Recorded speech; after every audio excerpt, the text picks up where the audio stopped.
Welcome dear students. आज हम study करेंगे एटॉमिक नंबर और एटॉमिक मास। एटॉमिक नंबर क्या होता है? किसी भी एटम के अंदर जो उसके न्यूक्लियस में मौजूद प्रोटॉन की तादाद होती है उसको हम एटॉमिक नंबर कहते हैं। तो इसकी डेफिनेशन बनेगी द नंबर ऑफ प्रोटॉन्स, यानी कि प्रोटॉन्स की तादाद in the nucleus of an atom. आपको पता है कि एटम के जो सेंटर में न्यूक्लियस होता है उसके अंदर जो प्रोटॉन की तादाद होती है उसको हम क्या कहते हैं? Atomic number. It is represented by Z, यानी कि इसको हम जेड से ज़ाहिर करते हैं। फॉर एग्जांपल हाइड्रोजन का जो एटम है वो स्फेरिकल होता है। सारे एटम्स जो होते हैं वो स्फेरिकल होते हैं और सेंटर में न्यूक्लियस होता है। उस न्यूक्लियस के अंदर अगर जो हम प्रोटॉन की तादाद जिसके ऊपर पॉजिटिव चार्ज होता है, जो पॉजिटिव चार्ज वाला जो पार्टिकल होता है जिसे हम प्रोटॉन कहते हैं, उसकी तादाद को हम क्या कहते हैं? एटॉमिक नंबर कहते हैं। तो हाइड्रोजन का जी यानी कि जो प्रोटॉन है उसकी तादाद क्या है? 1 है, तो उसका जेड क्या बनेगा? 1 बनेगा। कार्बन है, इसका एटम थोड़ा सा बड़ा होता है, इसके अंदर प्रोटॉन की तादाद कितनी होती है? 8 होती है। In the same way oxygen है, तो इनके अंदर प्रोटॉन की तादाद कितनी होती है? 8 होती है। तो हमें कैसे पता चलेगा कि इनके अंदर प्रोटॉन की तादाद कितनी है?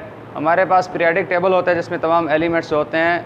प्रोटॉन नंबर या एटॉमिक नंबर के बढ़ते हुई तरतीब के साथ उसमें रखे गए हैं। तो आप देखोगे इसके ऊपर हिंट्स भी दिए होते हैं कि ये इसका प्रोटॉन नंबर है। आप पीरियोडिक टेबल में जाओगे 118 एलिमेंट सारे के सारे मौजूद हैं, अभी वो कंप्लीट भी हो चुका है। उसके अंदर आप हर एलिमेंट्स का सिंबल देखोगे, उसके साथ उसका प्रोटॉन नंबर मौजूद होगा। साथ ही एक और चीज़ उसकी मौजूद होगी जिसको हम कहते हैं एटॉमिक मास। जब तक हम सिर्फ प्रोटॉन की बात करेंगे तो वो हमारे पास एटॉमिक नंबर होगा, लेकिन जब हम बात करते हैं प्रोटॉन प्लस न्यूट्रॉन, यानी कि प्रोटॉन और न्यूट्रॉन दोनों की मजमूई तादाद की बात करते हैं, द सम ऑफ का मतलब होता है दोनों को जमा करना। Protons and neutrons in the nucleus of an atom. किसी एटम के न्यूक्लियस में आपको मालूम है कि दो चीज़ें होती हैं, एक प्रोटॉन होता है और एक न्यूट्रॉन होता है। न्यूट्रॉन पे चार्ज नहीं होता, प्रोटॉन पे प्लस चार्ज होता है, जबकि जो इलेक्ट्रॉन्स होते हैं वो उसके इर्द गिर्द घूम रहे होते हैं। तो लिहाजा न्यूक्लियस में जो दोनों पार्टिकल्स हैं दो किस्म के होते हैं, जो प्रोटॉन्स और न्यूट्रॉन्स होते हैं। इन दोनों की जो मजमूई तादाद है उसको हम क्या कहेंगे? एटॉमिक मास कहेंगे। Proton and neutron in the nucleus of an atom is called atomic mass. इसको मास नंबर भी कहते हैं और न्यूक्लियन नंबर भी कहते हैं, ठीक है। और इसको किससे ज़ाहिर करते हैं? रिप्रेजेंटेड बाय ए से ज़ाहिर करते हैं। तो ए हमारे पास किसके बराबर है? प्रोटॉन प्लस न्यूट्रॉन, यानी प्रोटॉन और न्यूट्रॉन दोनों को जमा करेंगे तो हमारे पास ए बन जाएगा, यानी कि एटॉमिक मास बन जाएगा। ए इज इक्वल टू प्रोटॉन की जगह पे हम जी लगा सकते हैं, क्योंकि प्रोटॉन आपने पहले पढ़ा है कि एटॉमिक नंबर जो है उसको प्रोटॉन नंबर भी कहते हैं, और is equal to Z is represented by Z. तो हम जेड लगा सकते हैं, जी लगा सकते हैं, प्लस एन।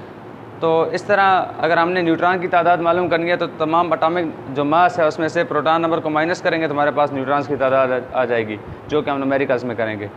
अच्छा, फॉर एग्जांपल हाइड्रोजन का एटॉमिक मास कितना है? ए इज इक्वल टू 1।